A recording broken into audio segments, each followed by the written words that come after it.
Bonjour à tous, bienvenue sur l'île de Chypre, bienvenue à l'aéroport de Paphos où l'avion qui accompagne le pape vient d'atterrir sur l'aéroport. Vous savez que le pape va passer 3 jours de voyage ici, de pèlerinage, à la rencontre de la communauté chrétienne et de la petite communauté catholique, qu'elle soit latine, maronite, avec aussi une toute petite communauté arménienne catholique ici sur cette île de Chypre.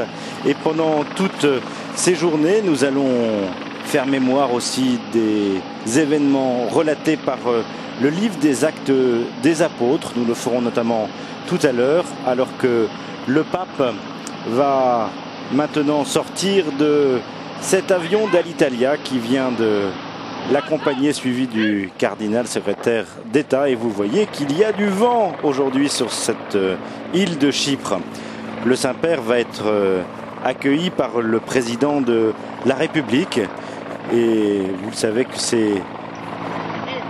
tout ce voyage se déroule dans la partie grecque chypriote de cette île qui est à grande majorité chrétienne, avec une très importante communauté orthodoxe. Et Philippine de Saint-Pierre, bonjour, vous étiez dans l'avion du pape et comme traditionnellement, le pape s'est adressé aux journalistes et j'imagine qu'il est revenu sur le drame d'hier avec Monseigneur Padovès qui a été assassiné sauvagement lors d'un entretien. Le pape, bien sûr, est revenu sur la nouvelle de la mort de Monseigneur Padovese, mais il a exprimé sa tristesse, son affliction, de saluer ce grand collaborateur, notamment qui a beaucoup travaillé dans la préparation du prochain synode pour le Moyen-Orient, mais le pape a vraiment voulu insister sur le fait que sa mort n'a rien à voir avec ce voyage. C'est pas un crime Philippine, religieux, je vous arrête tout de suite, nous écoutons les hymnes.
après avoir entendu la marche pontificale et l'hymne national Chypre, le Saint-Père et le président de la République ont passé en revue les différents détachements militaires où les honneurs ont été rendus au Saint-Père et au président de la République.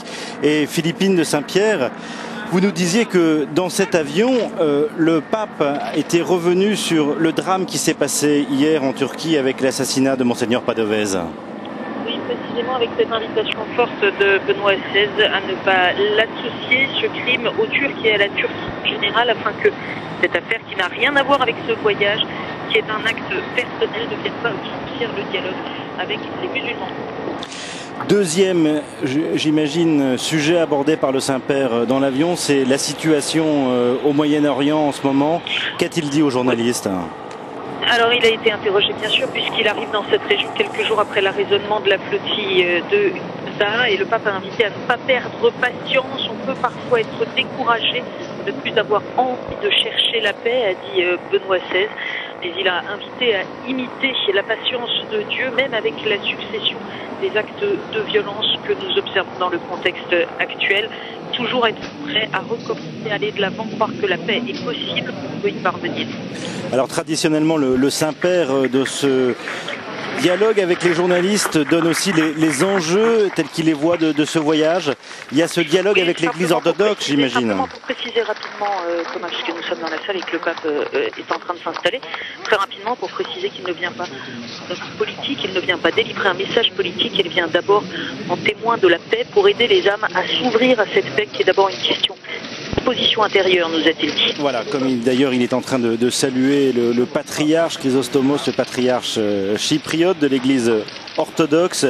Et on se souvient que un des moments importants, un des moments forts de ce voyage, ce sera la remise du document préparatoire au synode. Et c'est un des enjeux aussi, la situation de Chypre telle qu'elle était vue aussi dans le livre des Actes des Apôtres, au cœur du Proche-Orient aussi. C'est une remise aussi, j'imagine, un enjeu important pour le Saint-Père, ce voyage.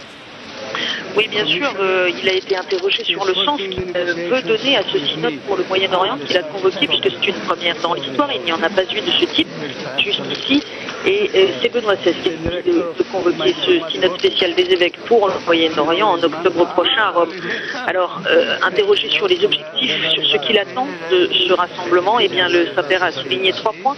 D'abord, une expérience concrète de communion entre les pasteurs de ces églises d'Orient qui sont souvent isolés à un moment pour eux, pour mieux se connaître entre eux, échanger des nouvelles et réfléchir à des chemins à emprunter en commun. Et puis, deuxième point, donner de la visibilité à ces églises d'Orient pour nous sentir plus proches d'eux aussi, nous les Occidentaux. Et puis enfin, c'est une expérience qui devrait permettre aussi l'ouverture au témoignage commun des chrétiens, notamment en perspective du dialogue avec les musulmans. Merci Philippine de nous avoir relaté les propos du pape. Vous allez suivre au plus proche et au plus près du pape pendant toutes ces journées le voyage du Saint-Père. Nous nous retrouverons d'ailleurs au cours des différents rendez-vous et lors des flashs. On vous retrouvera dans quelques minutes après les différents directs au cours des flashs. Merci Philippine. Alors, le Saint-Père est en train de saluer en ce moment les différentes autorités civiles à l'intérieur de cette aérogare, de cet aéroport de Paphos, qui n'est pas le plus important de Chypre. Et vous voyez que maintenant le Saint-Père, après avoir salué les autorités civiles, salue les différents cardinaux présents et les différents évêques de Chypre. Alors, la communauté catholique à Chypre est principalement maronite et puis une communauté aussi latine avec, comme je vous le disais, aussi une petite communauté arménienne, et c'est le patriarche Fouad, le patriarche de Jérusalem, qui est aussi l'évêque de Chypre. Alors que nous voyons actuellement la suite du Saint-Père qui est présentée au président de la République. Nous reconnaissons le secrétaire, le père Lombardi aussi, qui est responsable de la salle de presse de Radio Vatican et de la télévision du Vatican. Alors dans quelques instants, nous aurons l'échange traditionnel des discours de bienvenue et de remerciements du Saint-Père et du président de la République. Vous voyez une entente cordiale, un climat tout à fait détendu en cet accueil ici, les premiers pas d'un pape sur cette île chypriote. Le pape Jean-Paul II avait souhaité venir, mais il avait dû renoncer à cause de sa santé et des événements. Et c'est maintenant le président de la République qui va s'adresser au Saint-Père.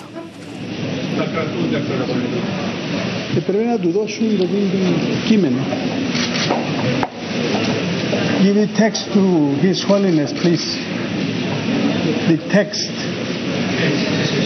Voilà, le président de la République demande à ce qu'on donne la traduction du discours, de son discours au Saint-Père.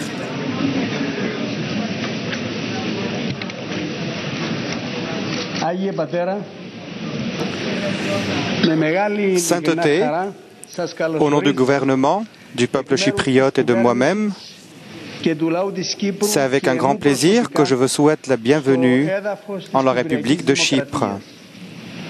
C'est un grand honneur pour nous que Sa Sainteté le Pape est en train de visiter notre île pour la première fois de notre histoire moderne. Cela est naturel.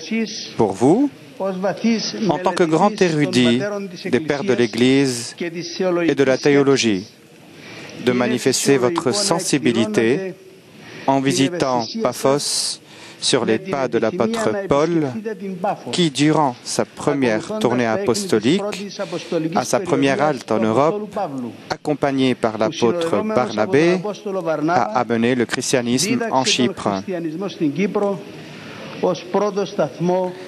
Sainteté, nous vous souhaitons la bienvenue à Paphos et en Chypre. Votre présence ici amène un fort message de paix face à la haine et à la guerre.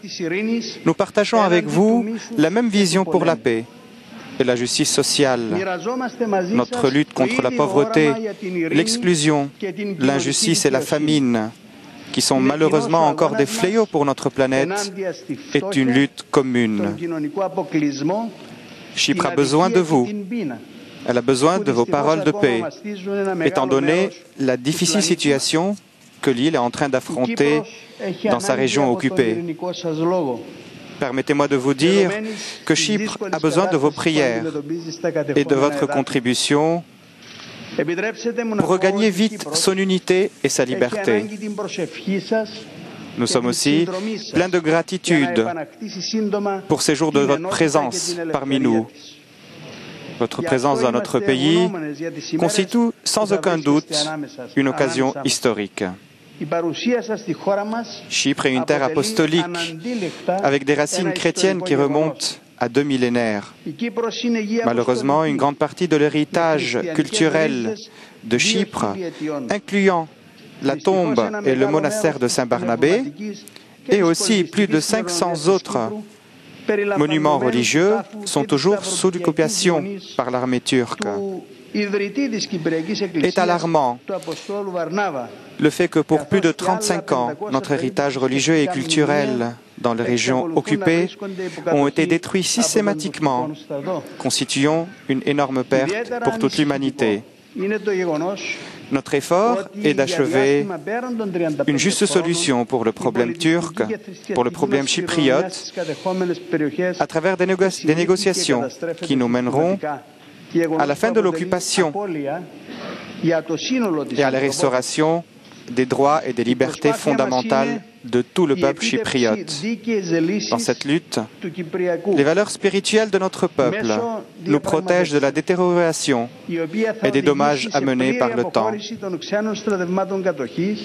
Nous sommes libres des préjudices nationalistes. Notre lutte est une lutte pour l'humanité qui respecte la langue, la religion et l'identité culturelle. Et cette noble vision que nous partageons avec vous, sainteté, est une vision commune. J'ai confiance que votre visite, sainteté, nous marquera et je vous remercie de nouveau, au nom du peuple chypriote, Grecs chypriotes, Turcs chypriotes, Maronites, Arméniens, Latins, d'avoir accepté mon invitation. Je vous souhaite un agréable séjour.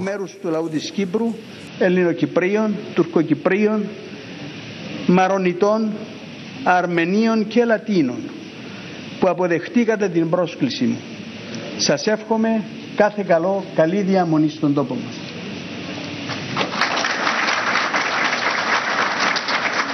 Voilà, mot de bienvenue du président d'Émétris Christofias. Et voici maintenant la réponse du Saint-Père. Monsieur le Président, béatitude Mostos, béatitude et excellence, illustres autorités, mesdames et messieurs.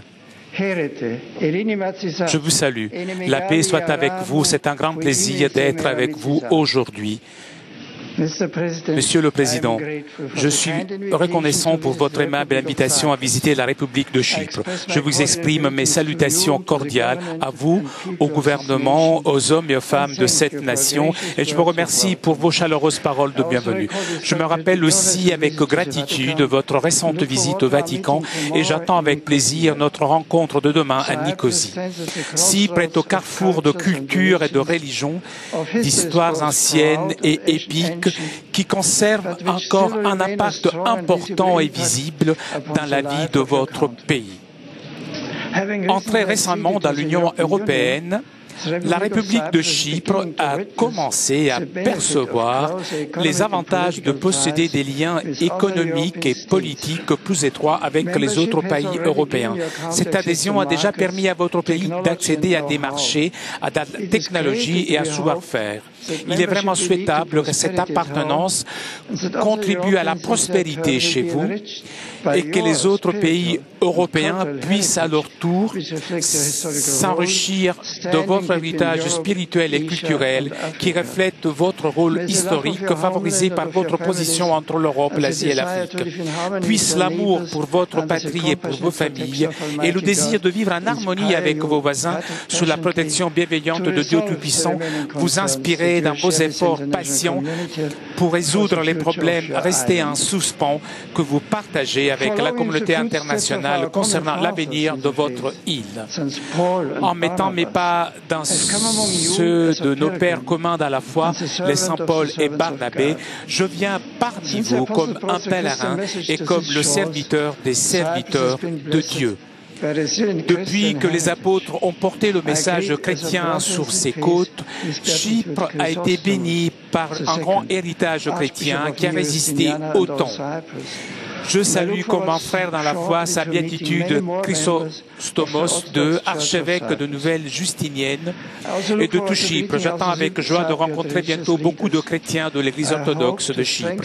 C'est aussi avec impatience que j'attends de pouvoir saluer les autres responsables religieux cypriotes. J'espère pouvoir contribuer au renforcement de nos liens de communion et réaffirmer la nécessité de faire croître davantage confiance réciproque à l'amitié durable entre ceux qui adorent le Dieu unique. Comme successeur de Pierre, je viens rencontrer d'une manière particulière les catholiques de Chypre, les affermir dans leur foi et les encourager à être des chrétiens et des citoyens exemplaires en jouant pleinement leur rôle dans le bien de l'Église et de l'État.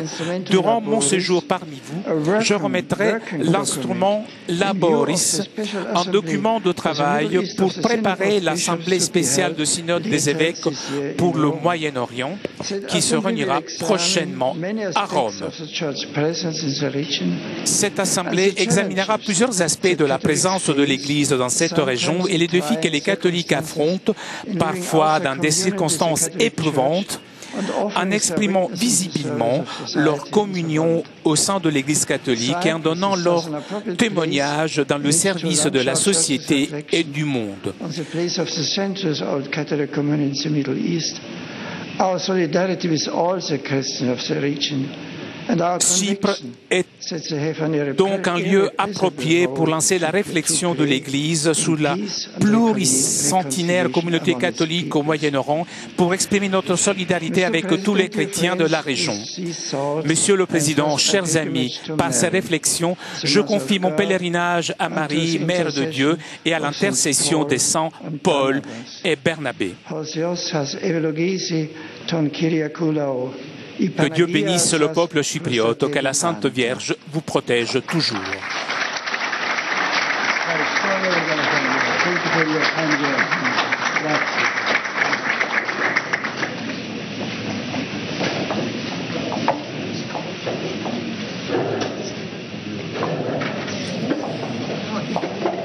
Voilà, réponse du Saint-Père au président de la République, où le Saint-Père a réexprimé les enjeux de son voyage, enjeux œcuméniques, géopolitiques, mais aussi interreligieux, puisque vous le savez que d'ailleurs le premier rendez-vous avec les chrétiens, ce sera tout à l'heure à partir de 14h15, alors que le Saint-Père bénit maintenant un olivier qui va être planté.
Alors c'est le 16e voyage hors d'Italie pour le Saint-Père, et nous allons nous retrouver à 14h15 pour une célébration œcuménique. C'est aussi un moment fort important, engageant, puisque la communauté chrétienne la plus importante ici à Chypre, c'est une communauté orthodoxe, et nous retrouverons à 14h15 sur le site archéologique de l'église de Agia Kyriaki Chrysotissala de Paphos, un lieu important visité par les apôtres Paul et Barnabé. Nous irons à la suite de entendre le livre des Actes des Apôtres et prier avec la communauté orthodoxe et tous les catholiques de différentes églises présentes ici. On se retrouve tout à l'heure à 14h15 en direct depuis l'église de Paphos.